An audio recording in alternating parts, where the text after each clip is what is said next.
So we're going to start this session by discussing some common myths and then moving on to your questions and answers. And I'm going to begin by looking at what you can do if your local authority have refused to assess.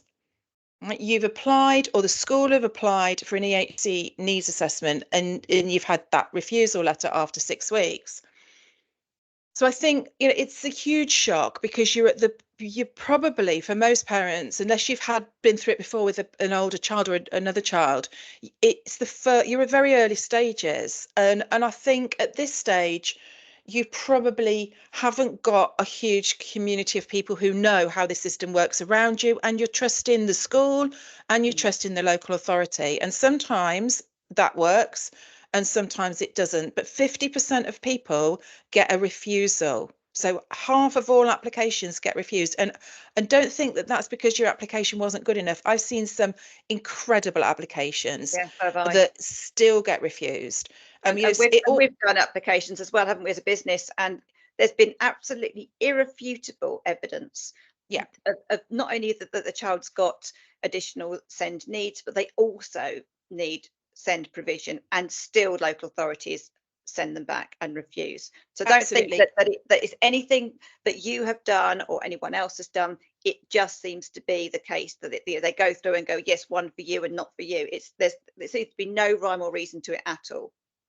The other thing to say is that every person that I have supported in any way to appeal, 100% have had that overturned. And that goes right from appeals that I have lodged and I've run myself, right through to people who I've had online Teams meetings with, maybe just one online Teams meeting with, to talk them through part of the process. It's been so my message is, if you get that refusal to assess, yes, it is going to be a shock, and don't be surprised if it does floor you a bit, and take some time. You don't need to do anything quickly. You don't need to jump straight on it. Take some time to recover from that. But my advice is to challenge that decision. You've got two choices to challenge it.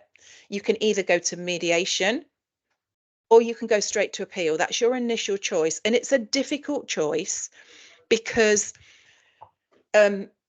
appeals are hugely successful. I mean, on average, 98% of people who appeal, the appeal rules in their favour. So you've got a really good chance, but it takes it takes about 5 months to get to appeal, whereas mediation is quite quick. If you decide to go to mediation first, there's no statistics on mediation published, but I would say it's about a 50-50 chance. That's just anecdotally. We're involved in quite a lot of mediations one way and another. And I would say it's about 50-50 chance. Yeah. So you've got a kind of those kind of odds of the decision being overturned, but it's quick, about 6 weeks. If you get a no at mediation, you can still go to appeal. So you haven't lost your right of appeal. You can still go to appeal afterwards, where there's a 98% chance of you getting the decision overturned. So, one way or another, you should challenge it. And I'm going to talk a little bit about appeals and the appeal process. You first of all have to put in your appeal. There's a form to complete, and you put in your appeal. You then sit tight and wait. The next thing, it's quite nerve-wracking, this next stage. You just wait and wait and wait, anywhere between about 2 weeks and 4 or 5 weeks. And then you get a load of information back. It's an email with about 7 attachments, and there's a key attachment in there, and that's your case directions, and it's got a timetable on. So you diary that timetable, because those are your key dates. The first key date will be that the local authority have to respond to your appeal, and sometimes they concede there and then at that point. But if they don't, as people in the group saying, my local authority have responded, and they're still saying no, most of them will. You've just got to take it all the way. They're not, don't expect them to give up at that point. Some of them do, but don't expect it. Your next key date will be your final evidence deadline. You will submit all of your evidence by that deadline. Then you've got to wait again. In the waiting period, you would fill in another short form called a case review form. And then you have to just hold on and wait till the hearing. The hearing will take place during a time frame. You'll be given a between this date and this date, and it's often about 4 weeks. So you've just got to sit tight. And then when the judge and the panel have looked at your paperwork and made the decision, they will write to you, and the local authority, they'll send an order, and they will either order the local authority to do the assessment or say they agree that the local authority doesn't need to. And it is almost always an order to assess. And what the panel will do, this is the really key bit of this part of the discussion, the panel will apply the law. I know you will have expected the local authority to apply the law, but they don't. Local authorities don't apply law, they apply policy. This will be the first time that your child's papers have been looked at and the law only applied properly. So if you want to appeal, you've got to submit the right stuff to prove that your child passes the legal test. You need to know the law. We have done a detailed education, health and care needs assessment webinar. It's on Thinkific and it's available. It's got a support pack to go with it. It's got everything you need to put in an EHC needs assessment application that's legal, is properly evidenced and meets the law. It will really support you to plan an appeal or to support you at mediation, because it explains the law and how to evidence it. So even if there were gaps in your initial needs assessment, this will help you with that appeal process. There's also a blog. It's listed there. It's on our group. It's on our business page. You can find it in the Empowering Families blog library.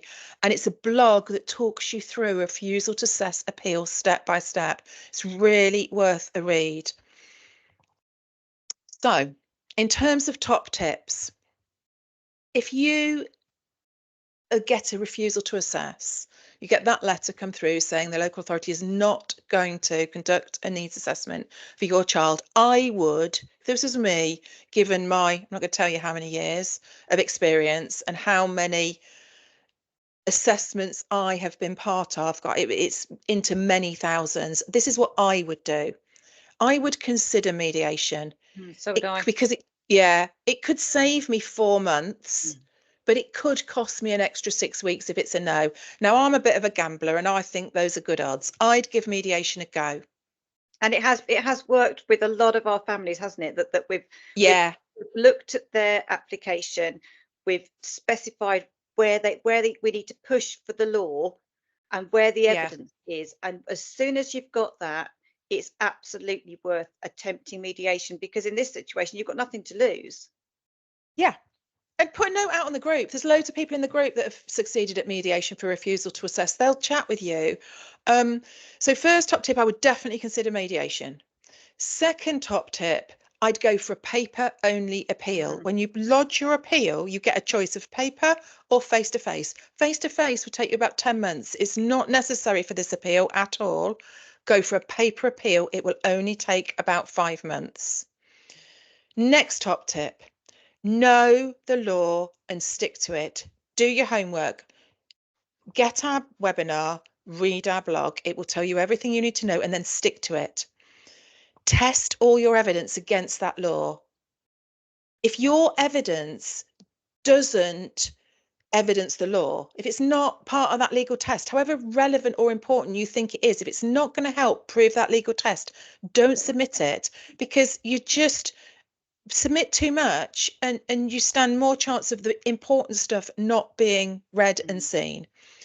So those are my top tips. Consider mediation, go for papers, know and stick to the law.